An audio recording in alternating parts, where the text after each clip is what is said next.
എല്ലാ മാന്യ ശ്രോതാക്കൾക്കും വന്ദനം. സുപ്രധാനമായ ചില കാര്യങ്ങൾ ഇന്ന് നമ്മുടെ സമൂഹത്തിൽ നടക്കുന്ന സംഭവവികാസങ്ങൾ സംബന്ധിച്ച് ഒരു അവലോകനം അനിവാര്യമാണ് എന്ന് തോന്നിയതുകൊണ്ടാണ് ഇങ്ങനൊരു വീഡിയോ ചെയ്യുന്നത്. കഴിഞ്ഞ ചില മാസങ്ങളായിട്ട് കേരളത്തിൽ വിവിധയിടങ്ങളിൽ നിന്ന് കേൾക്കുന്ന കാണുന്ന വാർത്തകൾ വളരെ ആശങ്കപ്പെടുത്തുന്നതാണ്. അതിദാരുണമായ അരും കൊലയുടെ വാർത്തകളാണ് നമ്മൾ വിവിധയിടങ്ങളിൽ നിന്ന് കേട്ടുകൊണ്ടിരിക്കുന്നത്. അതും പ്രതീക്ഷിക്കാത്ത സാഹചര്യങ്ങൾ പശ്ചാത്തലമാക്കിക്കൊണ്ട് നടത്തിയ കൊലപാതകങ്ങളുടെ കഥയാണ്. അതെല്ലാം ഇന്ന് അന്വേഷണത്തിൻ്റെ ഭാഗമായി വിവിധ രീതികളിൽ നമ്മുടെ സമൂഹത്തിൽ ബന്ധപ്പെട്ട നിയമപാലകർ നടത്തിക്കൊണ്ടിരിക്കുന്ന കാര്യമായതുകൊണ്ട് ആ സംഭവങ്ങളുടെ പ്രത്യേകതയും കേസിൻ്റെ സാഹചര്യങ്ങളൊന്നും ഇത്തരം വീഡിയോകളിൽ നമുക്ക് പരാമർശിക്കുക സാധ്യമല്ല, അവിടേക്ക് പോകുന്നില്ല. പക്ഷേ നടന്ന സംഭവങ്ങളുടെ നേർക്കാഴ്ചകൾ വിവിധ മാധ്യമങ്ങളിലൂടെ നാം കാണുകയും കേൾക്കുകയും ചെയ്തതിൻ്റെ പേരിൽ ഒരു സമൂഹം, ആ സമൂഹത്തിൽ വളർന്നു വരുന്ന കുട്ടികൾ ഏത് തലത്തിൽ ഇന്ന് നിൽക്കുന്നു എന്നതിനെക്കുറിച്ച് ഒരു വിലയിരുത്തൽ അനിവാര്യമാണ്. നമുക്കറിയാം, കേരളം വിദ്യാഭ്യാസം എന്ന കാഴ്ചപ്പാടിൽ വളരെ പ്രാധാന്യത്തോടെ വിവിധ രീതികളിൽ അവരുടെ കുട്ടികളെ പഠിപ്പിക്കുവാൻ ശ്രമിക്കുന്ന ഒരു പ്രവണത കണ്ടുവരുന്നു. അതുകൊണ്ട് തന്നെ വിദ്യാഭ്യാസ മേഖലയിൽ വലിയൊരു കുതിച്ചുചാട്ടം നമ്മുടെ മലയാളി സമൂഹം കേരളക്കരയിൽ നടത്തിയിട്ടുണ്ട് എന്ന് നമുക്കെല്ലാവർക്കും അറിയാം. എല്ലാ മേഖലയിലും നാം വിദ്യാഭ്യാസം സംബന്ധിച്ച് വളരെ കൃത്യമായിരിക്കുന്ന ബോധവൽക്കരണം നടത്തിയതിൻ്റെ ഭാഗമെന്ന നിലയിൽ നമ്മുടെ കുട്ടികളെല്ലാം തന്നെ ഒരുവിധം നന്നായി പഠിക്കുന്ന ശീലമുള്ളവരാണ്. വിദ്യാഭ്യാസം അനിവാര്യമാണ് എന്ന് ബോധ്യമുള്ളവരാണ്. വിവിധ മേഖലകളിൽ വിവിധ സിലബസുകളുടെ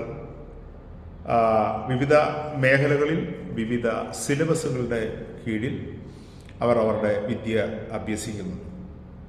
പ്രീ എഡ്യൂക്കേഷൻ എന്ന ആ ഒരു അവസ്ഥയിൽ തുടങ്ങി ഒന്നാം ക്ലാസ് മുതൽ, ഫസ്റ്റ് സ്റ്റാൻഡേർഡ് മുതൽ +2 വരെയുള്ള കാലഘട്ടങ്ങളിൽ കുട്ടികൾ അവരുടെ പാഠ്യശാലകളിൽ വിവിധ വിഷയങ്ങൾ പഠിച്ചുകൊണ്ടിരിക്കുകയാണ്. അപ്പോൾ വിദ്യാഭ്യാസ സ്ഥാപനങ്ങൾക്ക് കുട്ടികളുടെ മേൽ ഒരു ഉത്തരവാദിത്തമുണ്ട്. അവർക്ക് ജനനവും ജീവിതവും നൽകുന്ന അവരുടെ മാതാപിതാക്കൾക്ക് വലിയ ഉത്തരവാദിത്വം ഉണ്ട്. അവർ ഉൾപ്പെട്ട് നിൽക്കുന്ന സമൂഹം, ആ സമൂഹം ചിലപ്പോൾ മതപരമായി പ്രത്യേകതകളുള്ളതായിരിക്കാം, രാഷ്ട്രീയമായി പ്രത്യേകതകളുള്ളതായിരിക്കാം, അല്ലെങ്കിൽ മറ്റേതെങ്കിലും തരത്തിൽ സാമൂഹികമായി സ്വാധീനം ചെലുത്തുവാൻ കഴിയുന്ന സാമുദായിക പ്രത്യേകതകളുള്ളതായിരിക്കും. ഇതൊക്കെ നമ്മുടെ നാടിനെ സംബന്ധിച്ച് വൈവിധ്യങ്ങളാർന്ന പ്രത്യേകതകളുള്ള സമൂഹമാണ്. അപ്പോൾ നമ്മുടെ കുട്ടികളെല്ലാം ഇത്തരം ഏതെങ്കിലുമൊക്കെ സാമൂഹിക സാഹചര്യത്തിൽ ആണ് വളർന്നു വരുന്നത്.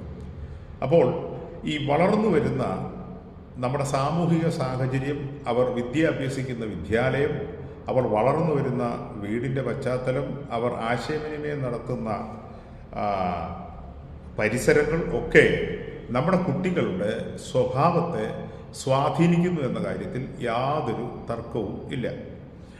അതുകൊണ്ട് തന്നെ സമൂഹത്തിന് വളർന്നു വരുന്ന കുട്ടികളുടെ സ്വഭാവ രൂപീകരണത്തിൽ വലിയ പങ്കുണ്ട് എന്ന് അറിയാൻ കൂടുതൽ അന്വേഷണത്തിൻ്റെ ആവശ്യമൊന്നുമില്ല. പ്രത്യേകിച്ചും മലയാളികൾ എല്ലാ മേഖലകളിലും സാമാന്യമായ അറിവ് സമ്പാദിക്കുന്ന ആളുകളാണ്. അറിവ് സമ്പാദിച്ചിട്ടുള്ള ആളുകളാണ്. ഒരു സമൂഹത്തിൻ്റെ ഭാവി നിർണ്ണയിക്കുന്നതിൽ ഏറ്റവും പ്രധാനപ്പെട്ട ഘടകം എന്ന് പറയുന്നത് അവർ വളർന്നു വരുന്ന പശ്ചാത്തലമാണ്. ആ പശ്ചാത്തലമാണ് 3 ഘട്ടങ്ങളായി ഒരു കുട്ടിക്ക് ലഭിക്കുന്നത്. ഒന്നാമത്തെ ഘട്ടം എന്ന് പറയുന്നത് അത് ജനിച്ചു വളരുന്ന അതിൻ്റെ വീടാണ്. രണ്ടാമത്തെ ഘട്ടം എന്ന് പറയുന്നത് അത് ഉൾപ്പെട്ടു നിൽക്കുന്ന സമൂഹവുമായി ബന്ധപ്പെട്ട ആളുകളാണ്. മൂന്നാമത്തെ ഘട്ടമാണ് അവരുടെ എഡ്യൂക്കേഷൻ, അതായത് വിദ്യാഭ്യാസവുമായി ബന്ധപ്പെട്ട് അവർ പ്രവർത്തിക്കുന്ന, വിദ്യാഭ്യസിക്കുന്ന അവരുടെ സ്ഥാപനങ്ങൾ. ആ സ്ഥാപനങ്ങളിൽ അവരോടൊപ്പം നീണ്ട മണിക്കൂറുകൾ ഓരോ ദിവസവും സൗഹൃദം പങ്കുവച്ച് തങ്ങളോടൊപ്പം ഒരുമിച്ചിരുന്ന് പഠിക്കുകയും കളിക്കുകയും ചിരിക്കുകയും ആശയങ്ങൾ പങ്കുവയ്ക്കുകയും ചെയ്യുന്ന കൂട്ടുകാരടങ്ങുന്ന ഒരു സമൂഹം. ഇങ്ങനെ 3 ഘട്ടങ്ങളിലൂടെയാണ് ഒരു കുട്ടി അദ്ദേഹത്തിൻ്റെ ജീവിതം കരുപിടിപ്പിക്കാനായിട്ടുള്ള സ്വഭാവം രൂപപ്പെടുത്തിയെടുക്കുന്നത്. കേരളത്തിൽ അതിന് അനുകൂലമായ ഒരുപാട് സാഹചര്യങ്ങൾ നല്ല നിലയിൽ നമ്മുടെ കുട്ടികൾക്ക് വളരാനും മനസ്സിലാക്കാനും പഠിക്കാനും ജീവിക്കാനും ഒക്കെ കഴിയുന്ന നല്ലൊരു പരിസരം കേരളത്തിൽ ഉണ്ടായിരുന്ന ഒരു കാലഘട്ടമുണ്ട്. അപ്പം ഞാനൊക്കെ പഠിച്ചിരുന്ന ഒരു കാലഘട്ടത്തിൽ നല്ല സൗഹൃദങ്ങൾ നിലനിർത്തി പോന്നിരുന്ന ഒരു കാലഘട്ടമാണ്. ഏതാണ്ട് 30 വർഷങ്ങൾക്ക് മുമ്പ് ആ ഒരു കാലഘട്ടത്തിൽ അന്ന് പഠിച്ചിരുന്ന സ്കൂളുകൾ വളരെ ആശാവഹമായ സാമൂഹിക അന്തരീക്ഷം നിലനിർത്തിക്കൊണ്ട് കുട്ടികളെ പരിശീലിപ്പിക്കുന്ന വിദ്യാഭ്യാസ സ്ഥാപനങ്ങൾ ആയിരുന്നു. ഇന്നും അങ്ങനെയുള്ള വിദ്യാഭ്യാസ സ്ഥാപനങ്ങൾ ഇല്ല എന്ന് ശഠിക്കുന്നില്ല. പക്ഷേ വിദ്യാഭ്യാസ സ്ഥാപനങ്ങളുടെ പരിസരം മാറി എന്നത് നമ്മെ നന്നായി ചിന്തിപ്പിക്കേണ്ട ഒരു കാര്യമാണ്. അവരുടെ സാമൂഹിക കാഴ്ചപ്പാട്, അവർ വളർന്നു വരുന്ന പരിസരം, വിദ്യാഭ്യാസ സ്ഥാപനങ്ങളുമായി ബന്ധപ്പെട്ട് നിലനിൽക്കുന്ന പ്രതിസന്ധികൾ ഒക്കെ തന്നെ മലയാളി സമൂഹം രാഷ്ട്രീയ ഭേദമന്യേ ചർച്ച ചെയ്യേണ്ട കാര്യമാണ്. പ്രത്യേകിച്ച് ഇത്തരം കുലപാതകങ്ങൾ, ഇത്തരം അക്രമങ്ങൾ അരങ്ങേറുന്ന സാമൂഹിക അന്തരീക്ഷത്തിൽ അവരെ നമ്മൾ കൂടുതൽ പഠനത്തിന് വിധേയമാക്കേണ്ടതാണ്. പ്രത്യേകിച്ച് മനഃശാസ്ത്രപരമായി നമ്മൾ പഠിക്കേണ്ടതായിട്ടുണ്ട്. കൗൺസിലിംഗ് എന്ന് പറയുന്ന ഒരു പ്രവർത്തന രീതി, സാമൂഹിക രീതി നമ്മുടെ ഇടയിൽ അത്ര പ്രചാരം നേടിയിട്ടില്ല. ഇന്നും വിവിധ തരത്തിൽ സമൂഹത്തിൽ കുട്ടികൾക്കുള്ള കൗൺസിലിംഗ് ഉണ്ട്. അത് വിവിധ ആവശ്യങ്ങളുമായിട്ട് ബന്ധപ്പെട്ടാണ്. കൗൺസിലിങ്ങിലൂടെ ഒരു കുട്ടിയെ നമുക്ക് സ്വഭാവ രൂപീകരണം വരുത്താനായിട്ട് കഴിയില്ല.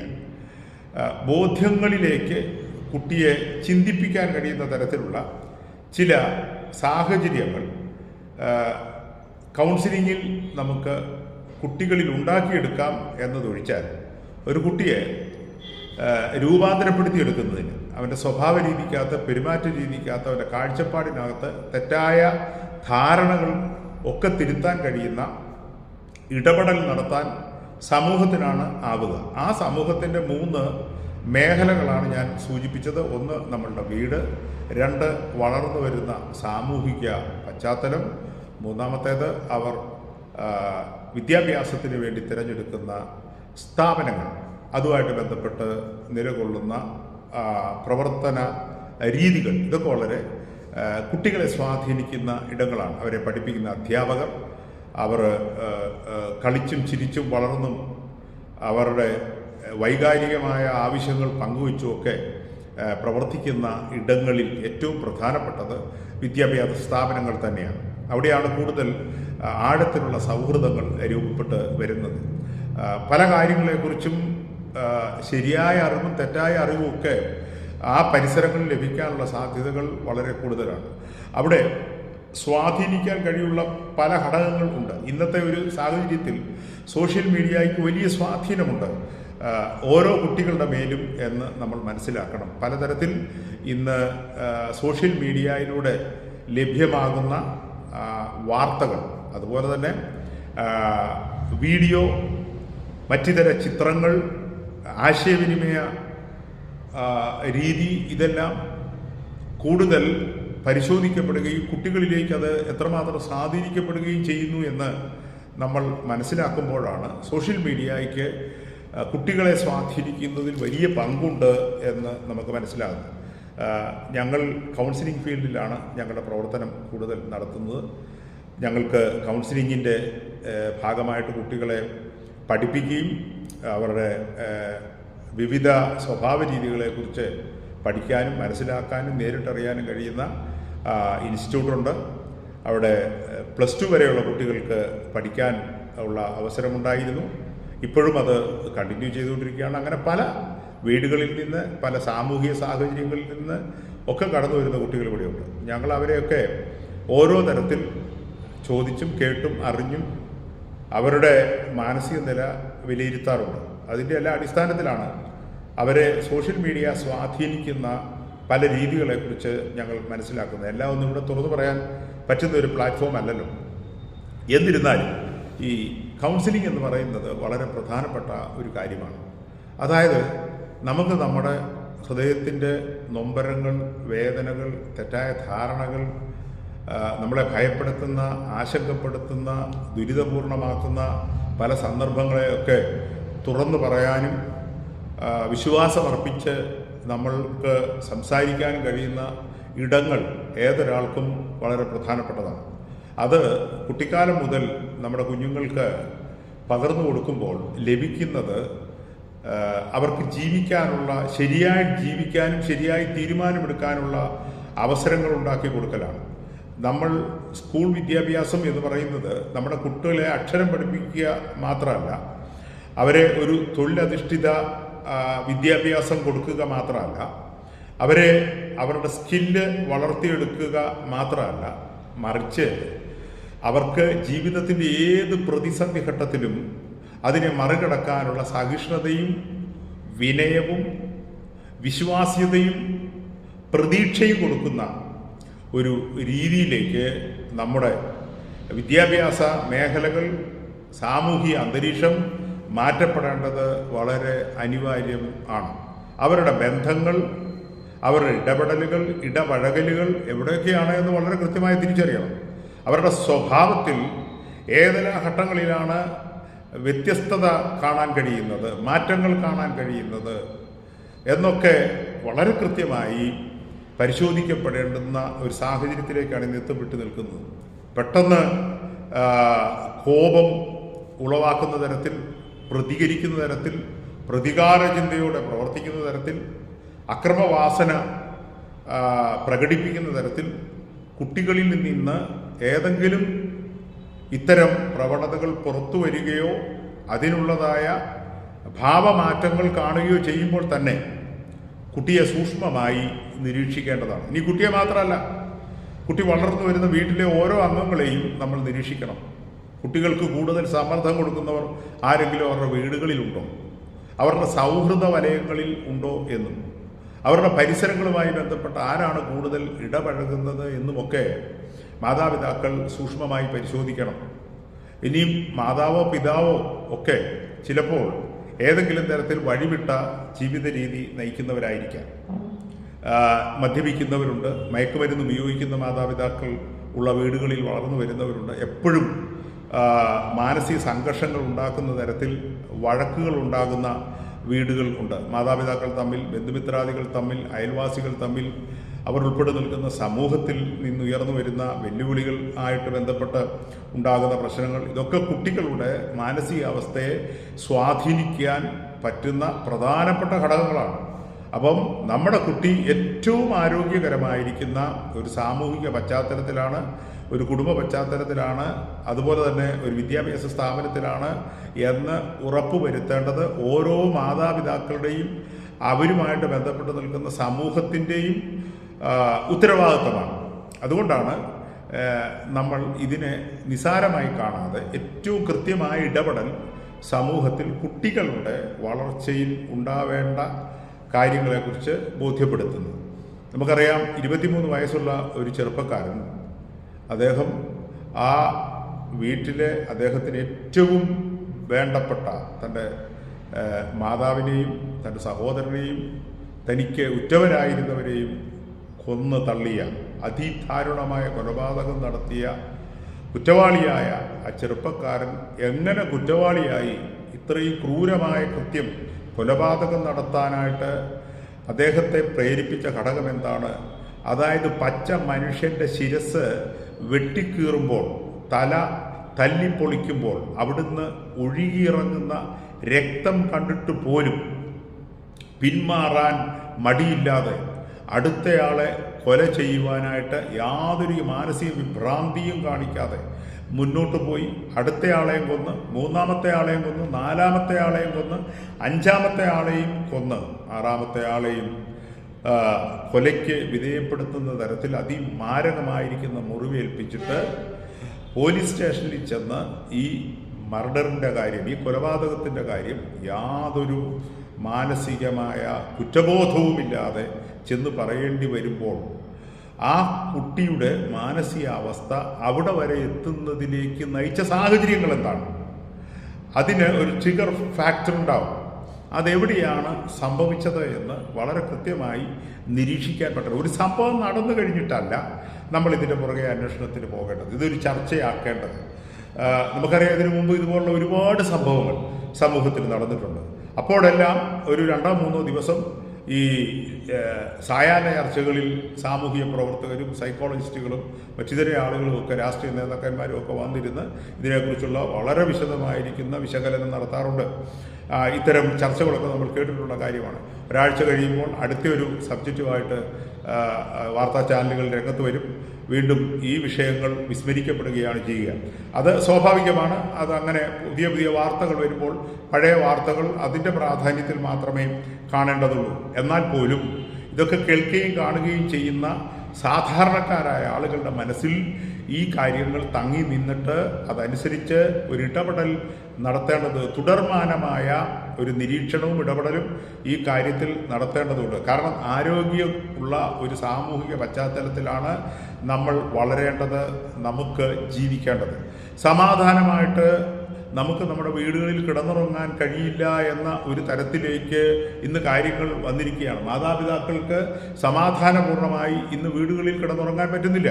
കാരണം അവരുടെ കുട്ടിയുടെ മനോഭാവത്തിൽ എന്ത് തരം മാറ്റമാണ് ഏത് സമയത്ത് സംഭവിക്കുന്നതെന്ന് അറിയാൻ മേലാത്ത തരത്തിൽ വിവിധ തരത്തിലുള്ള ലഹരിയുടെ ഉപയോഗം മുതൽ മറ്റ് മാനസിക സമ്മർദ്ദങ്ങൾ ഒക്കെ തന്നെ ഭയാനകമായ നിലയിൽ ആളുകളിൽ മാറ്റം വരുത്തുന്നുണ്ട്, കുട്ടികളിൽ മാറ്റം വരുത്തുന്നുണ്ട്. അതുകൊണ്ട് നമ്മുടെ വീട് പോലും, ഉറങ്ങിക്കിടക്കുന്ന നമ്മുടെ സ്വകാര്യ വീടുകളിലെ അകത്തളങ്ങൾ പോലും സുരക്ഷിതമല്ല എന്ന് നമുക്ക് ബോധ്യം തരുന്ന നിലയിലുള്ള കൊലപാതകങ്ങളാണ് കേരളത്തിൽ അരങ്ങേറിക്കൊണ്ടിരിക്കുന്നത്.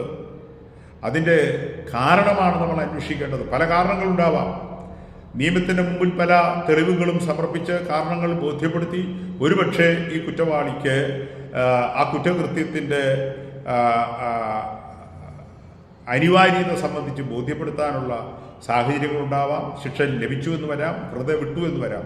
പക്ഷേ അതൊന്നും സമൂഹത്തിൽ ഇനിയും ഉണ്ടാകാൻ പോകുന്ന പ്രശ്നങ്ങൾക്കൊരു പരിഹാരമല്ല. അത് ഒരു തരം വളം വെക്കലായിട്ട് മാത്രമാണ്. അല്ലെങ്കിൽ അത്തരം ഒരു സാഹചര്യം കൂടുതൽ സാധ്യതകളിലേക്ക് നയിക്കുന്നതായിട്ടാണ് നമുക്ക് കാണാനായിട്ട് പറ്റുന്നത്. നമുക്കറിയാം, ലോകത്തിൻ്റെ എമ്പാട് കുറ്റകൃത്യങ്ങൾ ധാരാളം നടക്കുന്നുണ്ട്. എല്ലാ രാജ്യങ്ങളിലും ഒന്നല്ലെങ്കിൽ മറ്റൊരു തരത്തിലുള്ള പലതരത്തിലുള്ള കുറ്റകൃത്യങ്ങൾ നടക്കുന്നുണ്ട്. അതിന് ആ രാജ്യങ്ങൾക്ക് അനിവാര്യമായ നിയമ സംവിധാനങ്ങളുമുണ്ട്. ആ നിയമ സംവിധാനങ്ങളിലൂടെ ഇടപെട്ട് അത്തരം കുറ്റവാളികൾക്ക് മതിയായ അർഹിക്കുന്ന ശിക്ഷ നൽകാറുണ്ട്. പക്ഷേ ശിക്ഷിക്കപ്പെടുമ്പോഴും കുറ്റകൃത്യങ്ങളുടെ അളവ് കുറയുന്നില്ല എന്നതാണ് നമ്മളെ ആശങ്കപ്പെടുത്തുന്നത്. ഒരു കുറ്റവാളിയെ അദ്ദേഹം ചെയ്ത ശിക്ഷയ്ക്ക് ശിക്ഷ വിധിക്കുമ്പോൾ അത് പൊതുസമൂഹത്തിന് കൊടുക്കുന്ന ഒരു സന്ദേശം കൂടിയാണ്. കുറ്റകൃത്യത്തിന് ശിക്ഷയുണ്ട്, അതും ആ ശിക്ഷ ഏറ്റുവാങ്ങുന്നതിലൂടെ ഉണ്ടാകുന്ന പ്രത്യാഘാതങ്ങൾ എന്താണെന്നുകൂടെ ബോധവൽക്കരിച്ചുകൊണ്ടുള്ള ഒരു സാമൂഹിക അന്തരീക്ഷം വിവിധ രാജ്യങ്ങളിൽ ഉണ്ട്. ഈ രാജ്യത്തുമുണ്ട് അത്തരം സംവിധാനം. എന്നാൽ കൂടെ ഇന്നത്തെ കുറ്റകൃത്യങ്ങളുടെ ഒരു ശതമാനം പരിശോധിച്ചാൽ മറ്റു കാലങ്ങളെക്കാൾ വളരെ കൂടുതലാണ്. ജനസംഖ്യയുടെ വർധനമനുസരിച്ച് കുറ്റകൃത്യങ്ങളുടെ വർധനവും കൂടി എന്നതൊഴിച്ചാൽ കുറ്റകൃത്യങ്ങൾക്കായിട്ടൊരു വർധനമുണ്ടായില്ല എന്ന് ചിലപ്പോൾ ചിലരെങ്കിലും വാദിക്കാൻ മുന്നോട്ട് വന്നെന്ന് വരാം. അങ്ങനെയല്ല, അതിനേക്കാളെല്ലാം അപ്പുറമായി കുട്ടികളുടെ മനോഭാവത്തിനകത്ത്, യുവാക്കളുടെ വൈകാരികമായ മാനസികാവസ്ഥയിൽ ഒക്കെ തന്നെ വലിയ മാറ്റങ്ങൾ വന്നിട്ടുണ്ട് എന്ന് മനഃശാസ്ത്രപരമായി വിലയിരുത്തുന്ന ഏതൊരാൾക്കും മനസ്സിലാക്കാൻ പറ്റുന്ന കാര്യമാണ്.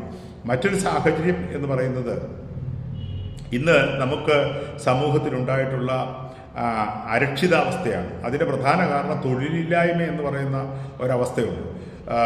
കാരണം സ്വയം തൊഴിൽ കണ്ടെത്തുക എന്ന് പറയുന്നത് വളരെ ദുഷ്കരമായ ഒരു സാഹചര്യമാണ് ഇന്ന് നമ്മുടെ സമൂഹത്തിൽ എല്ലായിടത്തും ഉള്ളത്, പ്രത്യേകിച്ച് കേരളത്തിൻ്റെ സാമൂഹിക അന്തരീക്ഷത്തിൽ.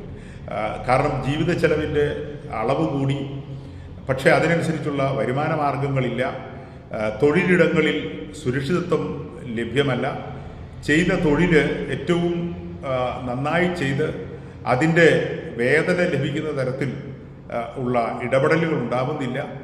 ഇതെല്ലാം വളരെ അരക്ഷിതാവസ്ഥ സമൂഹത്തിൽ പ്രത്യേകിച്ച് യുവാക്കൾക്കിടയിൽ ഉണ്ടാക്കിയിട്ടുണ്ട്. പ്രതീക്ഷകൾ നഷ്ടപ്പെടുന്ന തരത്തിലേക്ക് കാര്യങ്ങൾ വന്നതായിട്ടാണ് നമ്മുടെ വിലയിരുത്തലിൽ നിന്നും നമുക്ക് മനസ്സിലാക്കാനായിട്ട് പറ്റുന്നത്. അപ്പോൾ തൊഴിൽ സാധ്യതയുടെ കുറവ് നന്നേ നമ്മുടെ സമൂഹത്തിൽ യുവാക്കൾക്കിടയിൽ വലിയ ആശങ്കകൾ ഉണ്ടാക്കിയിട്ടുണ്ട്. ഇത്തരം ആശങ്കകൾ, മാനസിക സമ്മർദ്ദങ്ങൾ അവരെ മറ്റ് ഇതര മേഖലകളിൽ സജീവമാകാൻ പ്രേരിപ്പിക്കുന്നുണ്ട്. മറ്റിതര മേഖലകളിൽ സജീവമാകുക എന്ന് പറഞ്ഞാൽ കുറ്റകൃത്യങ്ങൾ, ലഹരി മരുന്നുകളുടെ വിതരണവും ഉപയോഗവും ഒക്കെ ഒരാവശ്യമായി അവർ സ്വയം തെറ്റായി ചിന്തിക്കുന്ന ഒരു സാഹചര്യം ഉണ്ടാകാറുണ്ട്. മോഷണം അതിൻ്റെ ഒരു സാഹചര്യമാണ്.